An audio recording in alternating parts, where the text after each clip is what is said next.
From the National Newsroom of the Canadian Press, I'm Rob Westgate. Ukrainian President Volodymyr Zelensky is dismissing the idea of a planned summit between U.S. President Donald Trump and Russian President Vladimir Putin.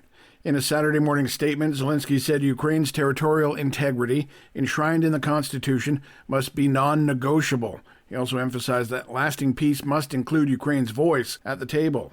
Reporter Chuck Sievertson says the Trump administration is still planning to push ahead, despite criticism at home and abroad. When asked by reporters at the White House if this was Putin's last chance, Mr. Trump said he did not care for the ultimatum. I don't like using the term last chance. Trump is falling for Putin's ploy, delaying and stringing him along and mocking America. Senator Richard Blumenthal, Connecticut Democrat. Clearly, Putin is stringing along Trump and playing America for a fool. Blumenthal says the meeting benefits Putin but undercuts Trump's and America's credibility. Trump had previously agreed to meet Putin, even if the Russian leader would not meet with Zelensky, stoking fears that Ukraine could be sidelined in efforts to stop Europe's biggest conflict since the Second World War.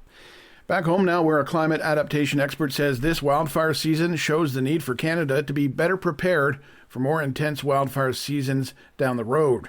The latest figures from the Canadian Interagency Forest Fire Centre show the current wildfire season is now Canada's second worst on record. The Intact Centre on Climate Adaptation's Annabella Bonada says the true driver in wildfire intensity is climate change. We're not going to suppress our way out of these wildfire seasons. We really need to do a lot more to manage our forests, to reduce the impact of climate change, and better prepare the communities that are at risk. That could include things like planning a safe evacuation route and integrating fire breaks into their design. That's in addition to reducing greenhouse gas emissions. Scientists have said that's contributing to climate change, which is making Canada's fire season longer and more intense.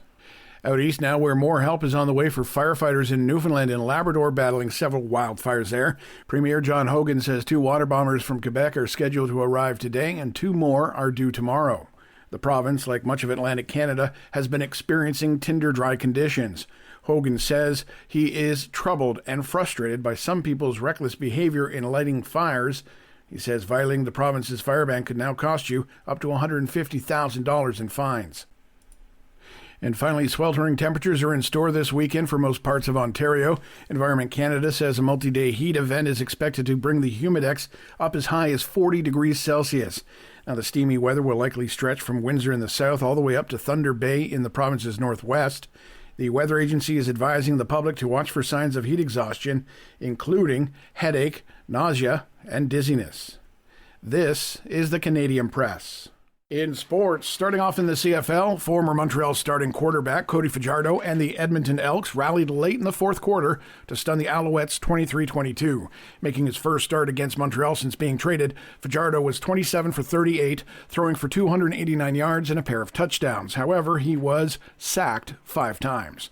A tough way to start a preseason. Detroit Lions safety Maurice Norris was reported to be in stable condition after getting injured during the exhibition contest against the Atlanta Falcons.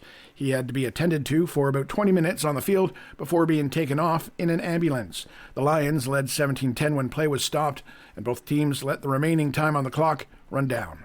And finally, Clayton Kershaw outpitched Max Scherzer in a matchup for the ages, while Mookie Betts homered and drove in 3 runs, leading the Los Angeles Dodgers past the Toronto Blue Jays 5-1. It was a rare duel between the latest members to join the 3,000 strikeout club, with Kershaw and Scherzer both throwing 6 effective innings. From the Canadian Press, I'm Rob Westgate. Thanks for listening. Don't forget to follow and subscribe. For more of today's top stories, visit thecanadianpressnews.ca.